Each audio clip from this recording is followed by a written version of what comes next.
क्या आप ये जानते हैं कि दुनिया की पहली इलेक्ट्रिक व्हीकल कब बनी थी? इसका उत्तर है 1880 के दशक में। जी हाँ, 1880s में। तो इलेक्ट्रिक व्हीकल्स की कहानी कोई नई नहीं है, बस बीच में कुछ दशकों के लिए गुमनामी में चली गई थी। अगर एक्सपर्ट्स की माने तो आने वाला दशक electric vehicle ideas, electric vehicle franchise और इससे जुड़ी बिजनेस अपॉर्चुनिटीज के नाम होगा। तो चलिए शुरुआत करते हैं हमारी पहली electric business opportunity in India से और जानते हैं how to get into EV business with battery exchange service. ये बहुत सिंपल बिजनेस है। इसमें बिजनेस ओनर को सिर्फ दो काम करने होते हैं। पहला, ईवी से डिस्चार्ज बैटरी निकालकर फुली चार्ज बैटरी को लगाना होता है और दूसरा काम होता है उसे डिस्चार्ज बैटरी को चार्जिंग पे लगाना होता है। क्यों है ना सिंपल बिजनेस। मजे की बात यह है कि इलेक्ट्रिक व्हीकल की तरह यह बिजनेस भी नया नहीं है, क्योंकि दुनिया की पहली बैटरी एक्सचेंज सर्विस अमेरिका में 1896 में शुरू हुई थी, इलेक्ट्रिक ट्रक्स की बैटरीज एक्सचेंज करने के लिए। तो क्या आप ये बात जानते थे? यस या नो लिखकर कमेंट बॉक्स में जरूर बताएं। एक्सपर्ट्स का कहना है कि जितने भी इलेक्ट्रिक व्हीकल बिजनेस आइडियाज है उनमें से ये वाला सबसे ज्यादा पॉपुलर हो सकता है और इसके दो मेजर कारण हैं। पहला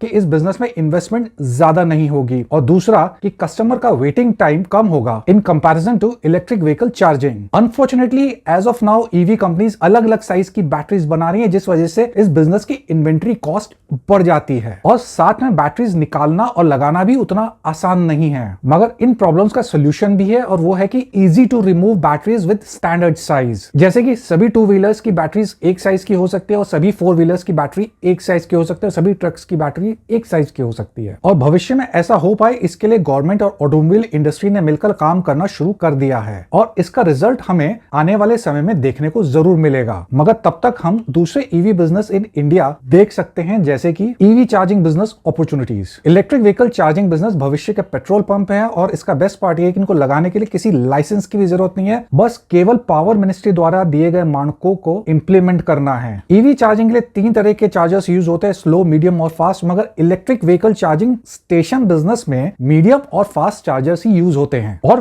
फॉलोइंग तीन कारणों से ईवी चार्जिंग बिजनेस शुरू करना बहुत अच्छा आइडिया है। पहला, इसको बहुत आसानी से किसी भी मार्केट एरिया, मॉल के parking area, large office complexes में शुरू करके बढ़िया कमाई की जा सकती है। दूसरा, अगर एक बार ये समझ में आ जाए कि बिजनेस कैसे करना है, तब फिर आप electric vehicle charging station franchise भी देनी शुरू कर सकते हैं और आने वाले समय में इसकी जितनी बड़ी मार्केट होगी वो सोच पाना भी बहुत मुश्किल है। तीसरा कारण है कि अगर कोई आज इलेक्ट्रिक व्हीकल चार्जिंग बिजनेस शुरू करता है तो भविष्य में बहुत आसानी से और बहुत कम इन्वेस्टमेंट में वो बैटरी एक्सचेंज बिजनेस भी शुरू कर पाएगा, क्योंकि डिस्चार्ज बैटरी को चार्ज करने का इंफ्रास्ट्रक्चर तो उसके पास पहले से ही मौजूद है। तो जो लोग ये जानना चाहते थे कि is EV charging profitable business, उनको अपने सवाल का जवाब मिल गया होगा। हमारा तीसरा ईवी बिजनेस आइडिया जानने से पहले इस वीडियो को लाइक कर दे और चैनल को सब्सक्राइब कर दे अगर नहीं किया है तो हमारा तीसरा EV business idea in India है EV charging station in residential areas. Residential area में जनरली ऑल्टरनेट करंट पर चलने वाले स्लो चार्जर्स यूज होते हैं जो 8 से 10 घंटा रहते हैं बैटरी को पूरी तरह चार्ज करने में, और जो कोई भी इलेक्ट्रिक व्हीकल लेता है उसको ये स्लो चार्जर साथ में मिलता है। अब यहाँ पर दो बहुत बड़ी बिजनेस अपॉर्चुनिटीज हैं। पहला कि ज्यादातर लोग अपने पार्किंग एरिया में ही चार्जिंग रिक्वायरमेंट चाहते हैं, तो ये चार्जिंग इंफ्रास्ट्रक्चर क्रिएट करना एक बहुत अच्छी बिजनेस अपॉर्चुनिटी है। दूसरी बिजनेस अपॉर्चुनिटी है कि ऐसे कस्टमर्स को मीडियम स्पीड वाले चार्जर्स पर अपग्रेड किया जाए, जो 4 से 6 घंटे में ईवी को फुली चार्ज कर देते हैं या 1-2 घंटे की चार्जिंग के बाद उस गाड़ी को इमरजेंसी यूज के लिए तैयार कर देते हैं। आने वाले समय में इस चार्जिंग बिजनेस की फ्रेंचाइज भी मिलेगी और अगर आप चाहें आज ही काम शुरू करके भविष्य में खुद आप इस बिजनेस की फ्रेंचाइज दे सकते हैं। हमारा fourth electric vehicle business idea है solar charging station. Solar charging station लगाने का सबसे बड़ा लाभ यह है कि इसको लगाने में जो इन्वेस्टमेंट होती है उसके बाद कोई खर्चा नहीं है, ना इलेक्ट्रिक व्हीकल चार्ज करने का और ना ही उसको चलाने का। और ये इसका सबसे बड़ा यूएसपी है। साथ ही में ये 100% ग्रीन या एनवायरमेंट फ्रेंडली सॉल्यूशन है। तो जो लोग इलेक्ट्रिक व्हीकल इसलिए लेते हैं क्योंकि ये एनवायरमेंट फ्रेंडली है, उनको सोलर चार्जिंग स्टेशन भी एक एनवायरमेंट फ्रेंडली सॉल्यूशन के रूप में आसानी से बेचा जा सकता है। तो अब जानते हैं हमारा फिफ्थ बिजनेस आइडिया जो है चिलिंग एंड रिलैक्सिंग कैफेज। अगर कोई चार्जिंग स्टेशन शुरू कर रहा है, साथ में वो चिलिंग एंड रिलैक्सिंग कैफेज भी शुरू कर सकता है, जहां पर वो लोग जिनकी गाड़ी चार्ज हो रही है वो चाय, कॉफी या स्नैक्स ले सकते हैं या वहां बैठकर अपना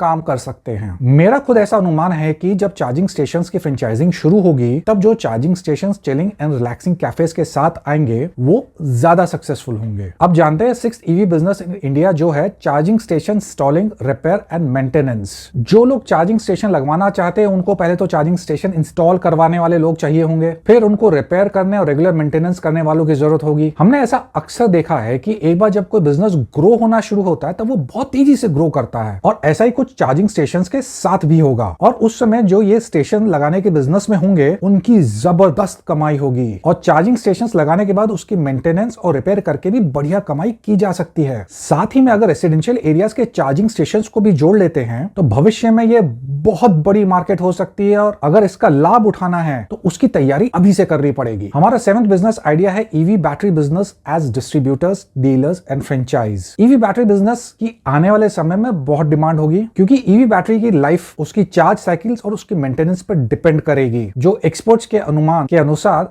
2 से 5 साल के बीच में होगी। अगर तो किसी गाड़ी की बैटरी एक्सचेंजेबल है तब तो बात अलग है, वरना चार्ज साइकिल समाप्त होने के बाद कस्टमर को नई बैटरी लेनी पड़ेगी, और उसके लिए वो अपने नजदीकी electric vehicle battery distributor, dealer या फ्रेंचाइजी के पास जाएगा। और क्योंकि इलेक्ट्रिक व्हीकल्स को चलाने के लिए लिथियम आयन बैटरी यूज होती है तो उनका अलग डिस्ट्रीब्यूशन नेटवर्क खड़ा होगा, तो इन बैटरीज की डिस्ट्रीब्यूटरशिप या फ्रेंचाइज लेकर के भी कोई इलेक्ट्रिक व्हीकल बैटरी बिजनेस शुरू किया जा सकता है। हमारा 8th electric vehicle business in India है ईवी फ्रेंचाइज एंड डीलरशिप। जो लोग ये जानना चाहते हैं कि how to start electric vehicle business in India, उनको EV franchise and dealership business opportunity देखनी चाहिए। अब अगर इलेक्ट्रिक व्हीकल्स बिकेंगी तो उनको बेचने के लिए ईवी शोरूम्स और फ्रेंचाइजीज की जरूरत पड़ेगी। अगर हम ओला जैसे एक आध इलेक्ट्रिक व्हीकल कंपनी को छोड़ दें तो बाकी कंपनीज डीलरशिप या फ्रेंचाइजी के थ्रू अपने प्रोडक्ट कस्टमर्स तक ले जा रही हैं। साथ ही में किसी भी व्हीकल डीलरशिप में सेल्स के साथ व्हीकल की सर्विस और स्पेयर्स एंड एक्सेसरीज बेचने की अपॉर्चुनिटी भी होती है। तो ईवी शोरूम बिजनेस अपने आप में कंप्लीट पैकेज है। बढ़ते हैं आगे, जानते हैं नेक्स्ट बिजनेस आइडिया जो है online offline electric vehicle spare part business. तो जब इलेक्ट्रिक व्हीकल्स बिकेंगी तो वो चलेंगी भी, और जब वो चलेंगी तब वेयर एंड टेयर भी होगा, और अगर वेयर एंड टेयर होगा तो कुछ पार्ट्स को रिप्लेस करने की आवश्यकता भी पड़ेगी। तो इलेक्ट्रिक व्हीकल स्पेयर पार्ट्स का ऑफलाइन एंड ऑनलाइन बिजनेस भी भविष्य में एक आकर्षक बिजनेस अपॉर्चुनिटी बनकर उभरेगा। हमारा नेक्स्ट बिजनेस आइडिया है electric vehicle repair centre. Electric vehicle और अभी की गाड़ियों में जो एक बहुत बड़ा अंतर है वो ये है कि अभी की व्हीकल्स मैकेनिकल ज्यादा हैं, जबकि इलेक्ट्रिक व्हीकल्स में इलेक्ट्रॉनिक कंपोनेंट की मात्रा ज्यादा है। तो अगर कोई इलेक्ट्रिक व्हीकल रिपेयर बिजनेस करना चाहता है तो उसको इन गाड़ियों की रिपेयर एंड मेंटेनेंस की ट्रेनिंग लेनी पड़ेगी। सरकारी ITI में इसके 2 साल का कोर्स शुरू हो गया और साथ ही में कुछ प्राइवेट इंस्टीट्यूट भी इसकी ट्रेनिंग दे रहे हैं। तो जो कोई अपनी स्किल्स जितनी जल्दी अपग्रेड करेगा उसको उतना ज्यादा लाभ होगा। अब जानते हैं हमारा नेक्स्ट बिजनेस आइडिया जो है electric vehicle battery recycle and scrapping business. EV battery में कुछ रेयर अर्थ मिनरल्स जैसे कि लिथियम और कोबाल्ट भी यूज होते हैं, और एक बैटरी बनाने के लिए जितने रेयर अर्थ मिनरल्स यूज होते हैं और उसके लिए जितना खनन करना पड़ता है वो देखकर कई पर्यावरणवादियों ने ये सवाल उठाना शुरू कर दिया है कि क्या इलेक्ट्रिक व्हीकल्स वाकई एनवायरमेंट फ्रेंडली हैं। इस वजह से इलेक्ट्रिक व्हीकल बैटरी मैन्युफैक्चरर्स के लिए पुरानी बैटरीज को रिसाइकिल करना एक बहुत बड़ी आवश्यकता बन गया है। इसलिए ईवी की यूज बैटरीज को इकट्ठा करना, उनको रिसाइकिल के लिए भेजना या उनको रिसाइकिल करना एक बहुत बड़ी बिजनेस अपॉर्चुनिटी के रूप में उभरेगा। अब आते हैं हमारे नेक्स्ट बिजनेस आइडिया पर जो है ओल्ड व्हीकल स्क्रैपिंग बिजनेस। जब सड़कों पर इलेक्ट्रिक व्हीकल्स दौड़ने लगेंगी तब आजकल के इंटरनल कंबशन इंजन वाली गाड़ियों का क्या होगा। कुछ ऐसी गाड़ियां देश के इंटीरियर्स में बिक जाएंगी, बाकी को स्क्रैप करना पड़ेगा, और उसके जो भी पार्ट जैसे भी रीयूज हो सकते हैं उनको वैसे यूज किया जाएगा। और आने वाले समय में ऐसी गाड़ियां जो स्क्रैप के लिए आएंगी उनका नंबर बहुत तेजी से बढ़ेगा। इसलिए इन गाड़ियों की स्क्रैपिंग के बिजनेस में जबरदस्त उछाल आने वाला है, और इस उछाल का लाभ लेने की तैयारी शुरू कर दीजिए। जिस तरह इलेक्ट्रिक व्हीकल्स के आने से ऑटोमोबाइल बिजनेस में बदलाव आया है, वैसे ही बदलाव सरकारी ई-कॉमर्स वेबसाइट भी लाने वाली है जो अमेजन और फ्लिपकार्ट की पकड़ को कमजोर कर देगी। अगर आप इस बारे में अधिक जानना चाहते हैं तो ये वाला वीडियो देखें, नहीं तो ये वीडियो भी आपको पसंद आएगा। Thank you for watching.